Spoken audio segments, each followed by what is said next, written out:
all of us know that one of the biggest drivers of our debt trajectory are these entitlement programs, specifically the health care entitlement programs. And we Republicans have put forward a plan that actually addresses them. And we're looking for the President and the Democrats to do the same so we can come to some resolution on this. And that's what it's going to take if we're going to see a successful vote in raising the debt limit.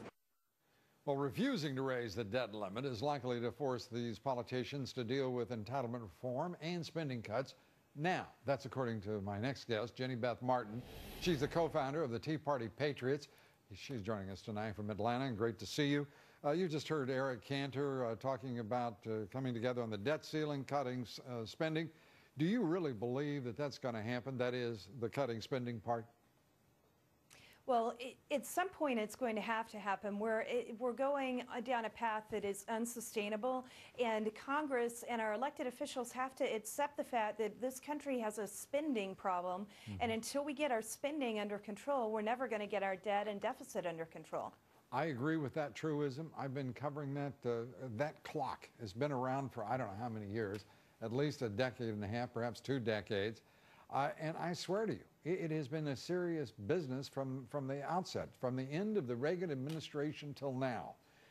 We have not had our fiscal house in order, to use the cliche, with one brief exception, and that in the waning years of the Clinton administration, we balanced the budget. And now there seems to be no appetite for the very serious issues that confront this country. The Tea Party movement, I know, is hearing that expression, representing what appears to be the popular will of Americans on the issue of limiting government, limiting spending. But there is a disconnect between the American people, it seems the majority, and our government. Why is that? You know, I think it's because Congress has gotten away with this for so long. They think they can continue to get away with it. But the way that information flows today in today's society, we're keeping such close tabs on them, and the lines that they used to be able to sell and get away with, they just can't anymore. And also, people get that you can't keep spending more money than you take in. And we see that in our own homes and our own businesses, and we know it's the same thing applies to government. Yeah, you know, at this point, I would say, perhaps incorrectly, that I think most Americans get that. As a matter of fact, I mean, I truly believe it. I may be wrong, but I truly believe that. We've got candidates out there in the Republican Party, or soon-to-be candidates, or those who appear to want to be candidates for the presidential nomination. Has the Tea Party movement, and you represent, what, more than 3,000 local organizations across the country, are you hearing an expression of support for any particular one person that would give him or her front-runner status of some kind? We're hearing support for several different people. We don't, at Tea Party Patriots, we don't endorse anyone, but we are hearing a lot of good things. People really seem to like Herman Cain, who did well in the debate, right.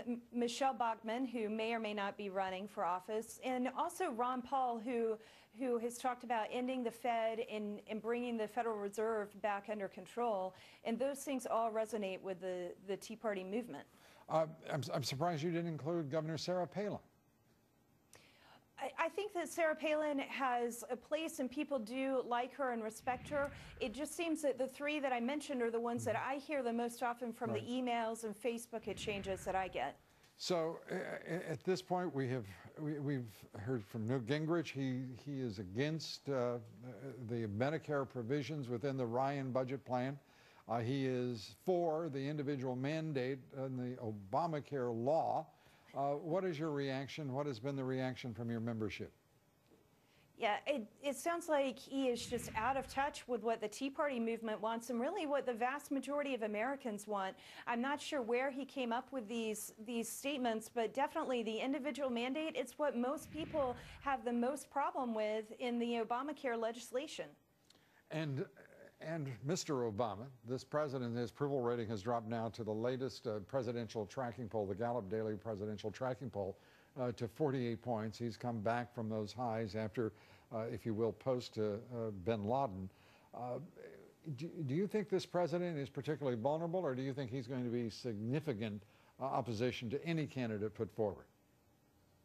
Well, I think he's vulnerable in that people are going to look at his track record, but I don't think that you can underestimate President Obama and his campaign machine. His campaign knows how to campaign well. They did it very, very effectively 4 years ago, and I expect to see the same thing going into the 2012 elections. And with that, Jenny Beth Martin, as always, it's good to see you, and thanks for being here.